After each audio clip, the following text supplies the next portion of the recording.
예. 먼저 야당입니다. 신당을 만들어야 한다고 주장해왔던 금태섭 전 의원과 김종인 전 비대위원장이 내일 만납니다. 이 둘의 만남이 관심을 끄는 건요, 윤석열 전 총장을 끌어들이는 것과 관련이 있기 때문일 겁니다. 저희가 화면을 준비했습니다. 한번 만나자고 그러면 한번 만나보려고 그래요. 대통령 후보감으로서 적정하다고 판단이 되면은 그때 가서 과연 도와줄 건지 안 도와줄 건지는 내가 판단하면 될 거라고 봐요. 지금 여론조사에서 윤석열을 지지하는 많은 사람들, 작년에 대권 후보 1위까지 오를 정도로 윤석열을 지지했던 많은 사람들은 민주당에도 안 가지만 국민의힘에도 선뜻 들어오지는 않습니다. 내일 오전에 금태섭 전 의원과 김종인 전 비대위원장이 만난다고 하는데 저희가 하루 전부터 이렇게 관심을 갖는 이유가 결국 윤 전 총장 밟을 카펫이 깔릴까? 이 부분이 지금 야권 정계개편에는 최대 변수가 될 수도 있는 겁니까? 사실 김종인 전 위원장이나 금태섭 전 의원이나 훌륭한 분들이지만 두 분만으로는 정당 못 만듭니다. 조직을 만드는 게 쉽지가 않아요. 전국에 시도당 위원회 만들고 창당 발기인 모으고 하려면 어마어마한 조직력과 자금이 필요한데 그게 현실적으로 힘들어요. 하지만 이게 가능해지려면 강력한 대선 주자가 구심점 역할을 하면요, 의석수 하나도 없어도 제1야당의 존재감을 위협하는 정당이 만들어질 수 있죠. 예. 결과적으로는 김종인 전 위원장과 금태섭 전 의원의 만남에 윤석열 전 총장이라는 활용 점정이 더해져야만 이게 의미 있는 지대 구성이 되는 것이고요. 그게 담보되지 않으면 사실상 큰 의미는 없이 끝날 가능성이 높습니다. 그래서 무엇보다 중요한 건 두 사람이 만나서 새로 만약에 어떤 플랫폼이나 제3정당을 만들게 된다면 그 정체성을 확립하는 게 참 중요한데 저는 중도 보수 연합의 정체성을 가져가야 된다고 봅니다. 네. 그래야만 국민의힘 지지자도 아우를 수 있고 민주당에겐 실망했지만 국민의힘에 대해서는 좀 거부감을 가지는 지지자도 아우를 수 있어요. 근데 제가 한 가지 개인적으로 우려가 되는 건 금태섭 전 의원의 어떤 이념적 정체성이나 그동안의 행보, 발언을 보게 되면 중도와 진보 사이의 경계에 아슬아슬하게 걸쳐 있는 것 같고요. 또 금태섭 전 의원은 진중권 교수 같은 사람도 지지할 수 있는 정당을 만들어야 된다고 하는데 진중권 교수는 문재인 정부 상대로 정말 맹공을 했지만 제가 봤을 때 확실한 진보 성향이거든요. 네. 그런 분들이 주축이 되어버리면 윤석열 전 총장이 오히려 몸을 담기에 상당히 부담스러워질 수도 있다. 결과적으로는 김종인 전 위원장이 이 그릇, 금태섭 전 의원과 만나서 어떤 그릇으로 어떤 정체성으로 세력을 만들지를 논의해야 되고 그 이후에 윤 전 총장이 그 그릇에 담길 것이냐 말 것이냐 한 두 가지 정도의 허들이 더 남아있다고 생각을 합니다. 김관욱 교수님, 그럼 제가 이런 질문을 바로 드려볼게요. 그럼 윤 전 총장 입장에서 탄탄한 조직이 있는 국민의힘보다 정치구단도 있고 이미지도 잘 만들어 온 일타 강사들을 선택할 건지 이거 좀 저희가 어떻게 보면 될까요? 윤석열 전 총장이 고민이 있죠. 지금 사실은 국민의힘당하고 국민의당은 통합하려고 해요. 예. 그 이유는 새를 키워가지고 윤석열 총장을 붙들어 오려고 그러고 있는 거거든요. 그러니까 결과적으로 지금 이번 보선을 본다 그러면 김종인 비대위원장이 공이 굉장히 커요. 그러면 윤석열 전 총장 같은 경우 거기에 기울 가능성이 매우 높거든요. 그런데 이제 김종인 비대위원장은 거기 가지 마라.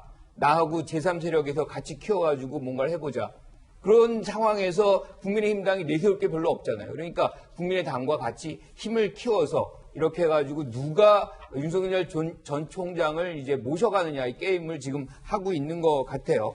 그런데 사실상 우리가 돈 선거, 조직 이걸로 선거를 치렀다면 이번 보선에서도 여당이 이겼어야죠.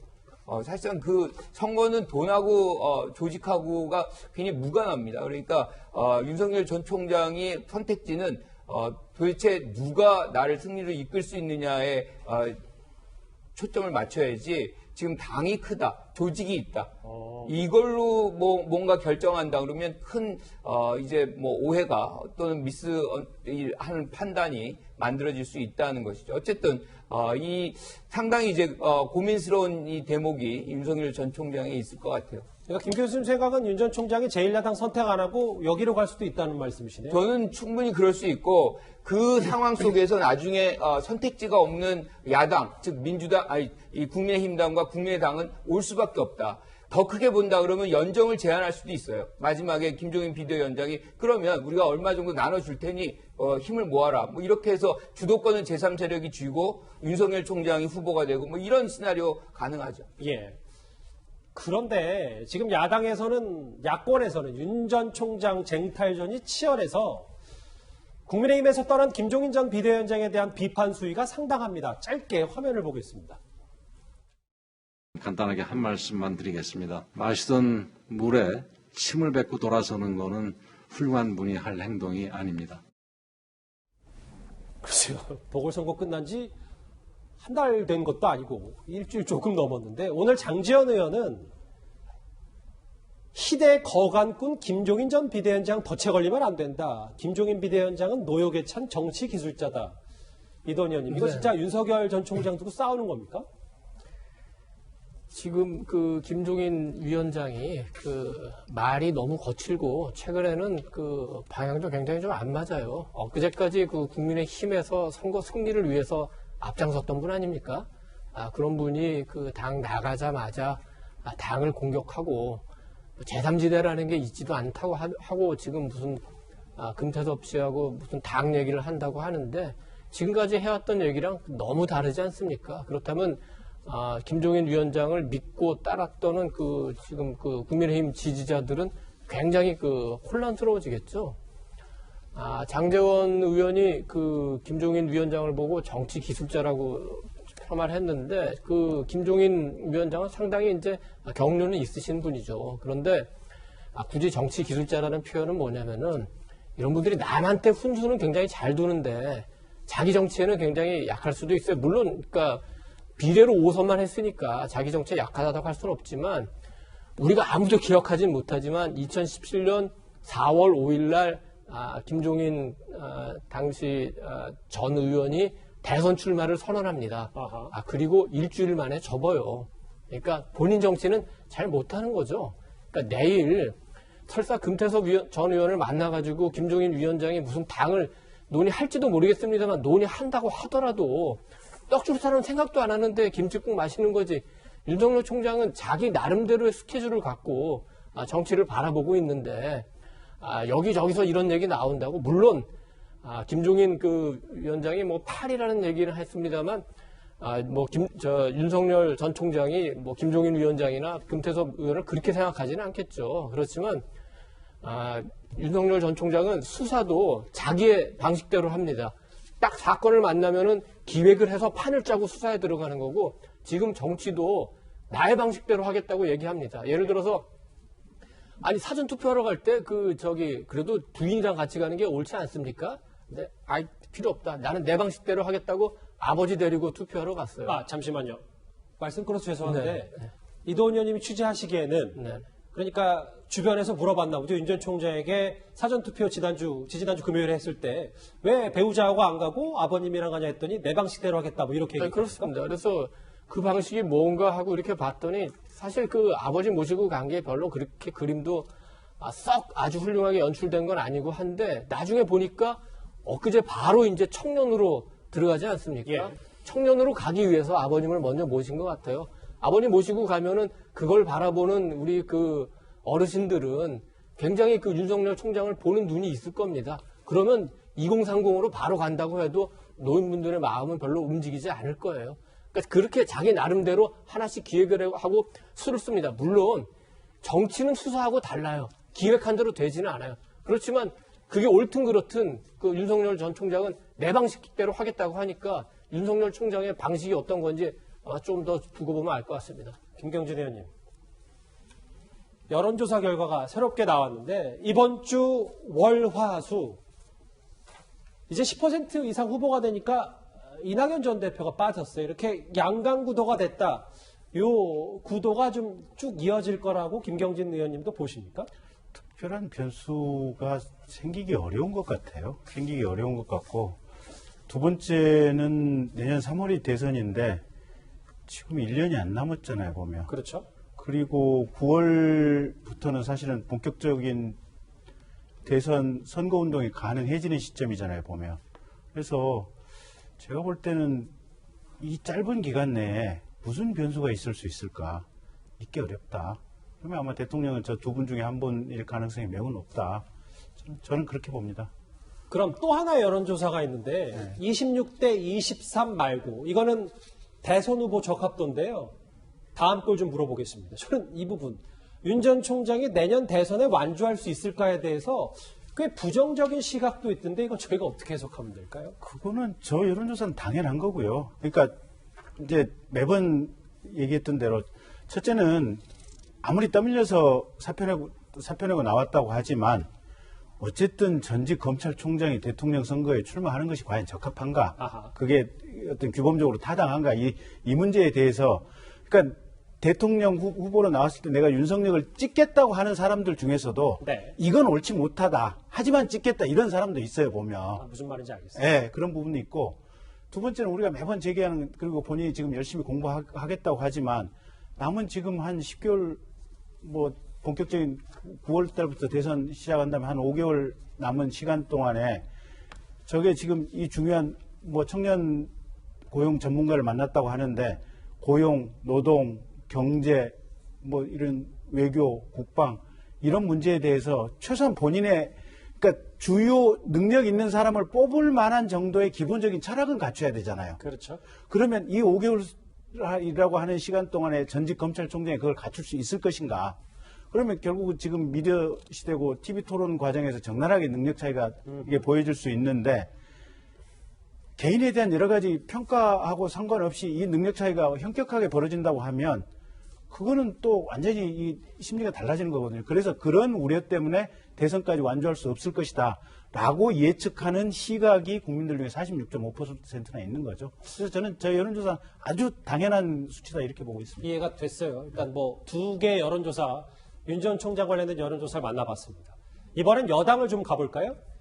민주당의 강성 지지층, 뭐 이른바 문파라고 불리는 이 조직적 문자 폭탄에 결국 나흘 만에 100기를 든 한 민주당의 초선 의원이 있습니다. 장혜천 평론가님. 조국 전 장관께서 고초를 겪으실 때 그 짐을 저희가 떠안았어야 했는데 그렇지 못했다. 진심으로 미안하다. 결국에는 조국 전 장관 반성문을 썼다가 그 내용을 반성하게 됐어요. 제가 뉴스 탑10에서 이런 말씀 드렸잖아요. 비주류도 아무나 하는 거 아니라고.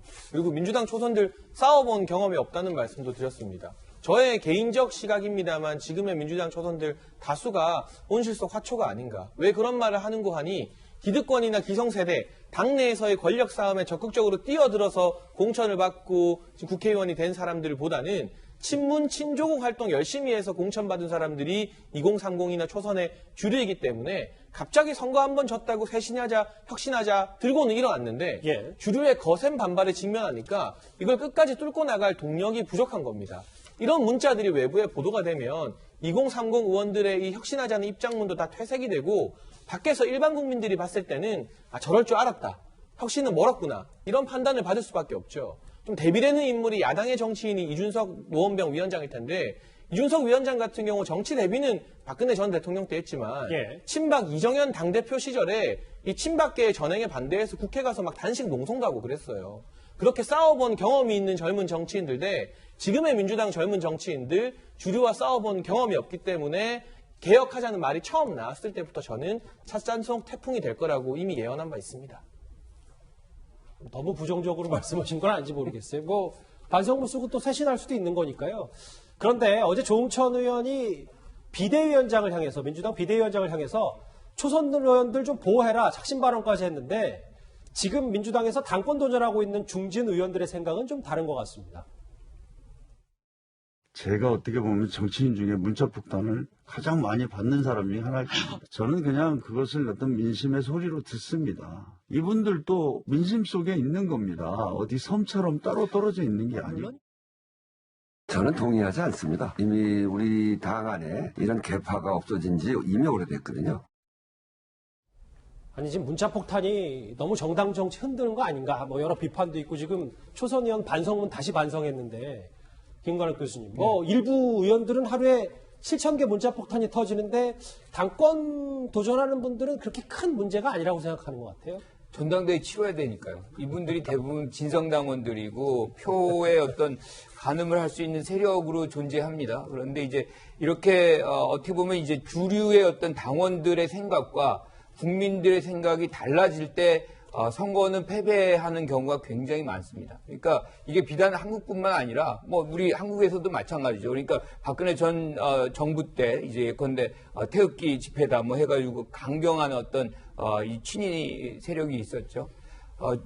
미국에 가도 공화당 같은 경우에 티파티가 있거든요. 거기 목소리에 전 의원들이 끌려다녔어요. 결과적으로 패하고 오바마 대통령이 등극을 하고 이 정권들이 계속해서 선거에서 지는 현상이 발생을 하고 있는 거죠. 그래서 지금 민주당 지지자들 그리고 당원들은 실질적으로 당을 구하는 길이 어떤 길인지에 대한 고민을 좀 심각하게 할 필요가 있겠다. 그래서 지금 뭐 초선 의원들이 용기를 내 가지고 하는 것을 오히려 격렬하고 그리고 지금 얘기한 대로 사실 당 지도부는 이들을 좀 보호할 필요가 있어요. 그리고 저렇게 본인이 얘기한 걸 뒤집게 만드는 이런 상황은 굉장히 사실 불편해요. 이 어떤 민주당을 지지하는 사람들이 보는 입장에서는. 네. 그래서 다른 의견을 서로가 가질 수 있고 그걸 서로 인정할 수 있는 다양성의 어떤 이것을 인정받는 그런 민주당의 모습으로 좀 환골탈퇴하는 계기가 됐으면 좋겠다 이렇게 생각합니다. 물론 당권 주자들은 이 문자 폭탄에 대해서 조금은 좀 부드러운 시각을 갖고 있는 듯하고 김혜영 전 의원도 어제 단호한 목소리를 좀 냈는데요. 그리고 오세훈표 방역을 높이 평가했던 초선의 신현영 의원의 말도 좀 같이 모아봤습니다. 그런 문자 폭탄 많이 받고 있습니다. 그리고 많이 힘듭니다. 인신공격을 하는 문자 폭탄은 저희도 사람인지라 마음이 많이 아픕니다. 초선 의원분들이 용기를 내어서 우리 당 쇄신을 위한 이런 불길을 지폈는데 지금 불과 며칠 만에 이 불길이 매우 빠르게 저는 식고 있다. 그렇게 판단이 됩니다. 당심에 끌려다니다가 민심 못 읽는다 뭐 이런 얘기까지 좀 나오는데 이도훈 의원님. 네네. 그럼 어쨌든 원내대표든 당대표든 친문 색채가 강한 의원들로 구성이 되면 앞으로 이런 쇄신 목소리도 좀 어쩔 수 없이 줄어드는 겁니까? 조금 전에 화면에서 봤지만 신현영 의원이나 김혜영 전 의원뿐만 아니라 지금 이제 당대표 경선에 나선 송영길, 홍영표, 우원식 의원들 다 압니다. 우리 그 친문 강성 지지자들이 이래서는 안 된다. 이건 합리적이지도 않고 이성적이지도 않고 무엇보다 국민 보기에 상식적이지가 않다. 다 압니다. 그리고 이미 지난 4.7 보궐선거에서 그게 확인이 됐어요. 그렇지만 저분들은 이제 일단 당권을 경쟁하기 때문에 당심을 봐야 되겠죠. 지금 당권 경쟁이 어떻게 되겠냐면 대의원 45%, 권리당원 40%, 그다음에 일반당원 10%, 여론조사 5%인데 대의원하고 일반당원 여론조사는 이미 결정된 거고 이제 권리당원을 누가 잡느냐의 싸움인데 그 권리당원의 핵심이 이른바 이제 강경 지지자들이니까 거기에 끌려갈 수밖에 없는데 정치 지도자가 되려면 죄송합니다. 지지자들을 설득할 줄도 알고 맞설 수도 알아야 돼요. 설득했던 분은 김대중 전 대통령이고 맞선 분은 노무현 대통령입니다. 세 분 당권 주자들도 전직 대통령에게 그런 좀 정치적 교훈을 얻기 바랍니다. 여야 움직임 하나하나 살펴봤습니다. 뉴스탑10 이제 마지막 주제가 기다리고 있습니다.